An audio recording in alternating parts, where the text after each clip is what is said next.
We're joined by Eddie Hearn in Nottingham. First of all, Eddie, I want to ask you... Can I just say quickly, this can stay in, but you've realised the numbers that I do. And you're trying to claim it, that it's the interviewer. 100%, yeah. I think last week, what did we do? 250, 220, between 220, 230, I think. One, you know, arguably right up there, top Matchroom boxing video. Go on, carry on. Okay, sorry, all right, carry on. What were you doing between around 8 and 10 p.m. last night on Twitter? Because I went on there and it was like Eddie Hearn has waged war against pretty much everyone who's had a bit of beef with. Like, a lot of people come back and go, oh, Eddie's head's gone because he's replying to people on Twitter. Really, it's down to the mood, right? So at that time, I was sitting on the sofa, just like watching, I don't know, Sky Sports News or whatever was on.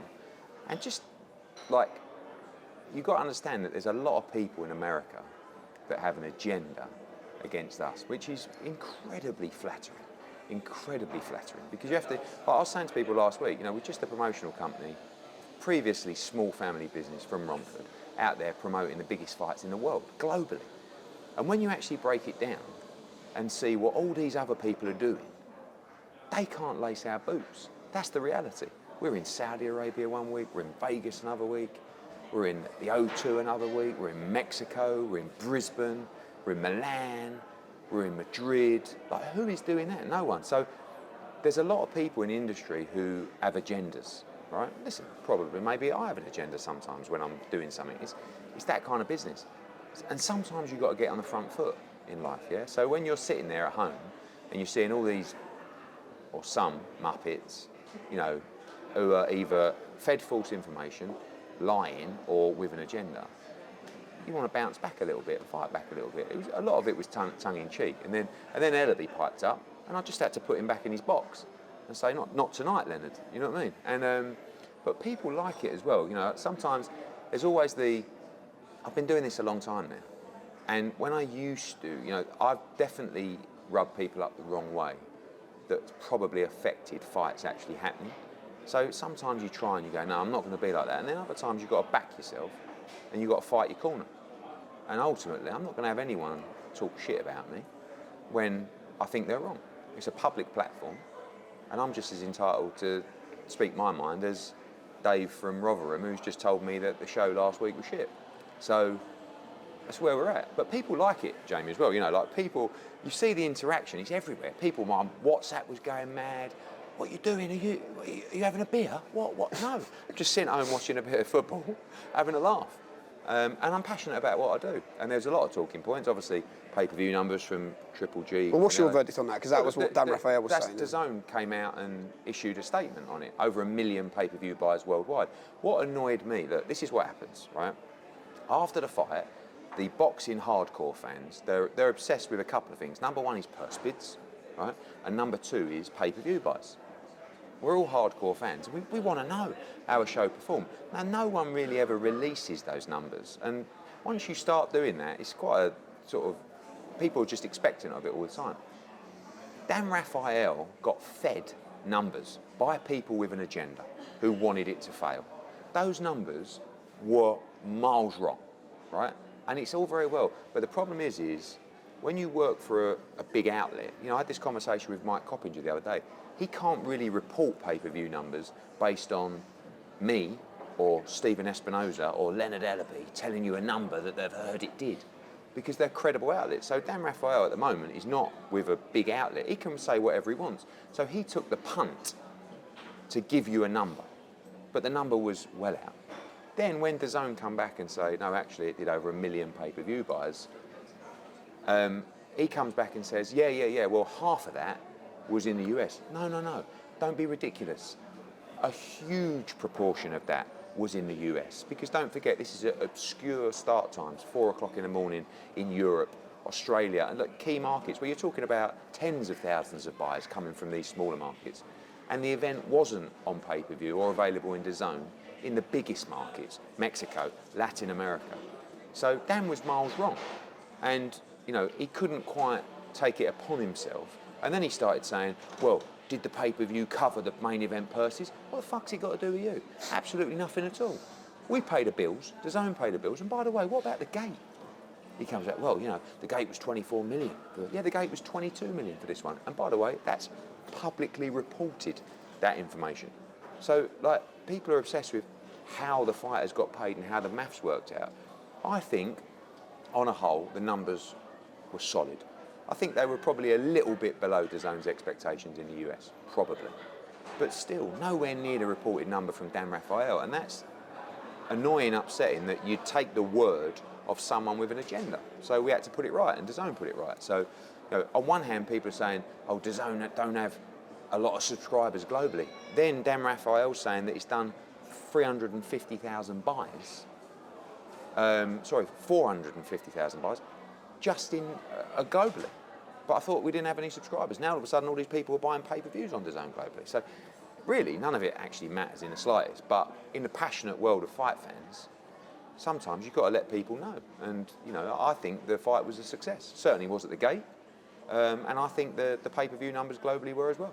What gate would yourself versus Leonard do? Because that's another thing. Gate. Do you agree with Dan Rafael saying that he wants to see that at all costs? Yeah, but actually, last night with Leonard was all right. Actually, like he said, he wanted to do the "Ain't No Sunshine" song. I told him that he carries Floyd Mayweather's jockstrap. He told me that if I ever need him to put on a big event, let him know. I said I could have done with him to queue up and get me some coffee. We sent the at pictures, Starbucks. right? Yeah. I mean, look, but this is the thing. Like, Leonard Ellerbe will say, Eddie Hearn's a joke, mate. Look at the resume. Look at the pictures. Like, you just go on my Instagram and look at Madison Square Garden sold out, T-Mobile sold out, Saudi Arabia sold out, Brisbane sold out. I mean, we're a huge global business. But it was all right with Leonard last night. Like, I think he's starting to understand sarcasm and banter, which I think will help him a lot as a person as well.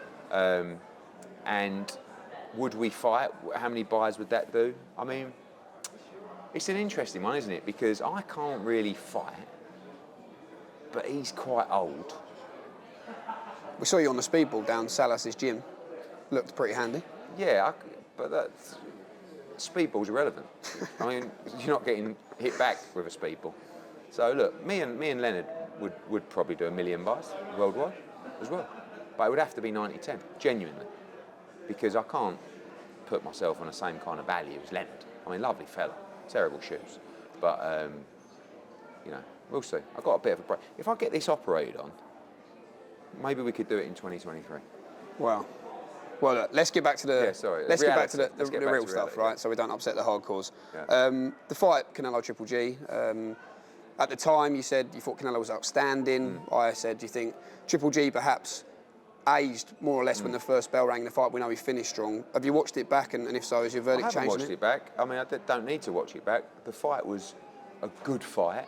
Wasn't anywhere near as good as the first two fights. Triple G definitely started slow. And then when he came back into the fight later on, was that because Canelo had already won the fight? Really. I mean, I couldn't believe it was 115, 113. I struggled to give Triple G more than 2 or 3 rounds. But I guess there was, when you look back, maybe he won the first round, for example, which actually not a lot happened in that round. I don't know. But, I think it was a good fight. Wasn't as good as the first 2 fights. And I thought Canelo boxed really well the first 7, 8 rounds. His movement was outstanding. And I think Triple G was a little bit slow to get his shots off. And, whether that's the change in style that he's adapted over the years, different trainers and stuff like that he's fighting differently now. But I think he might kick himself a little bit because he finished well. How is Sal's hand? Have you spoken to him at all? Yeah, it's a wrist injury. I mean, this has been a problem for him since the Caleb Plant fight. Going into the Dmitry Bivol fight, going into the Gennady Golovkin fight, and fighters will often mask the injury. They'll get through it, or they'll ice it, and they'll treat it, and they'll, and he's been doing that. And I think he's reached a stage now where he just can't do it anymore. So he's going to have to go and have an operation on his wrist, I think, with the ligaments or tendons, and then he'll be back. I mean, people talking about September, I don't see that. I think he'll be back in May. Spoke to him yesterday. He's been playing golf, which he hasn't really been doing that much in this camp, and feels good. Feels good to be back with a win. And in terms of working with Matchroom, working with DAZN, what do you believe are the next steps for Canelo? Yeah, I mean, I don't see... Sal's always going to go where the fights are that he wants. Do you know what I mean? And his main focus at the moment is Dmitry Bivol. But obviously Bivol's got to beat Ramirez, and we've got a great relationship, not just with Sal, but with Eddie Reynoso. That was the 5th Canelo fight we've done. now. It's quite amazing. And I look back over history, you know, we did Callum Smith, we did Yildirim, we did Billy Joe Saunders, we did Bivol, we did Gennady Golovkin. Like, that's an incredible run, and it's a joy to work with him. It really is, and you learn a lot about life and about boxing, being around these people. But you also learn a lot about the simplicity of the team. Now, sometimes you work with fighters and you just see too many people, you know, too much communication, too much noise, too much input, and it's really refreshing to see Sal and Eddie Reynoso, and that partnership is key for any fighter. You must, you know, it's student and teacher, and that's how it works with them, and it's beautiful simplicity.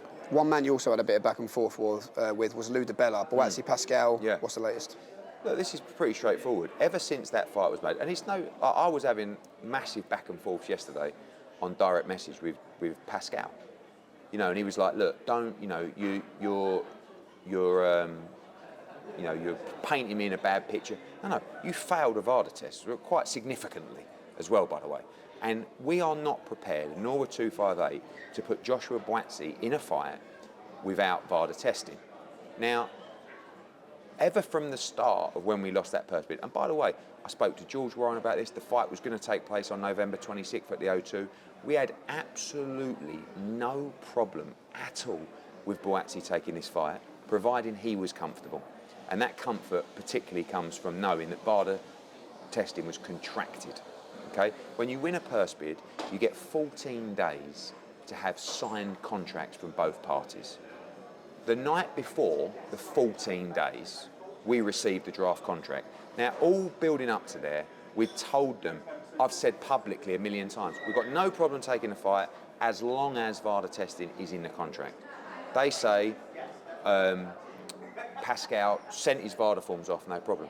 But they also said that testing will start once the contract is signed. That's not enough security for us.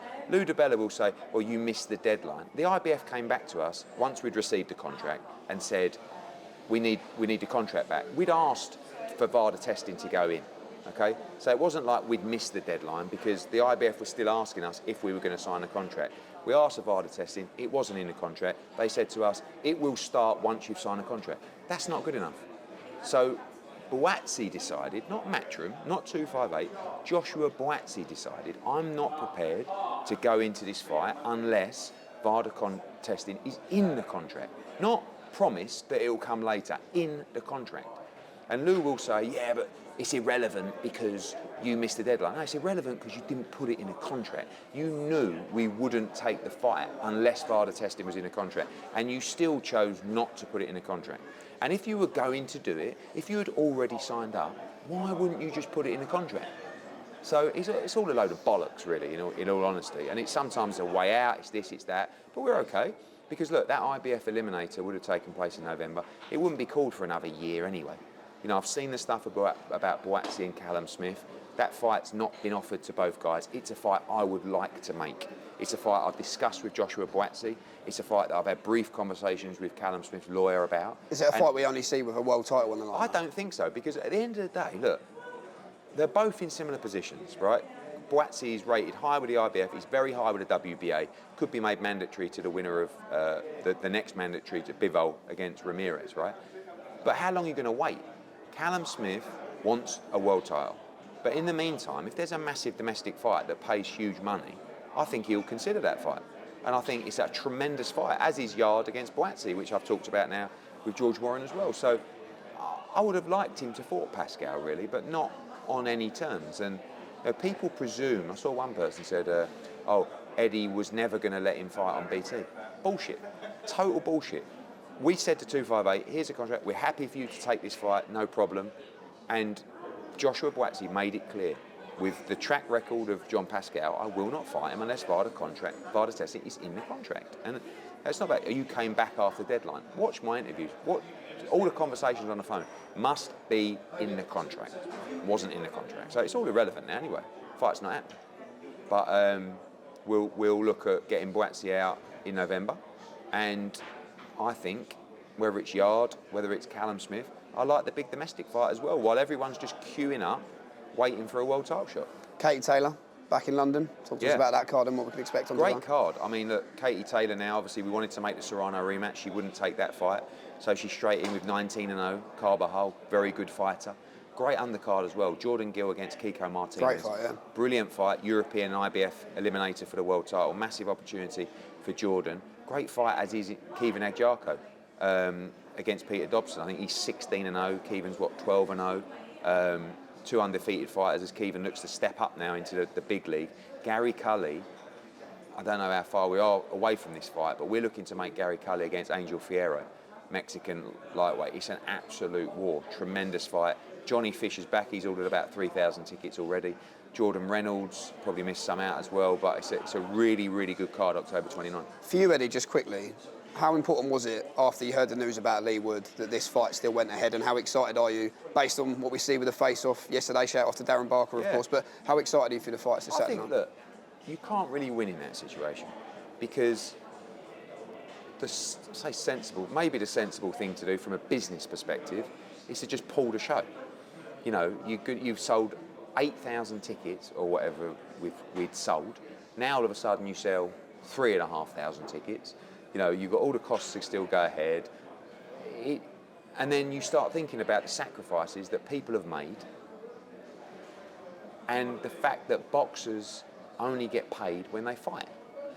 And, you know, I'm looking over there at Steffi Bull and Terry Harper. I couldn't tell them. You know, with everything that Terry's been through, all the postponements, the waiting for ranking, etc. I don't think I got the heart. Might have had you to get you do it, or Frank, because I couldn't do it. You know, I couldn't go to Steffi and say, mate, I'm really sorry, but the show's off, and I don't know, because the problem is as well, Jamie, is all the fights that are coming up, all the shows, those undercards are set. So when you get a show cancellation, you have to try and replace everybody. It's very difficult to do, and there's no guarantees about when that would be. So we had to bite down on the gum shield and say, it is what it is, it's going to cost us a few quid, but everyone's going to get out. Dreams are going to be accomplished, people are going to get paid, and it's a really entertaining card. Maxie Hughes against Kid Galahad is a very, very good fight, spicing up nicely. As he's ranking against Harper, really, really good fight. And by the way, Cyrus Patterson's in a really, really big step up. Chev Clark's back, Solomon Dakers, Junaid Boston. So I'm happy with the card. Look, with Wood Lara, it would have been unbelievable. That's life.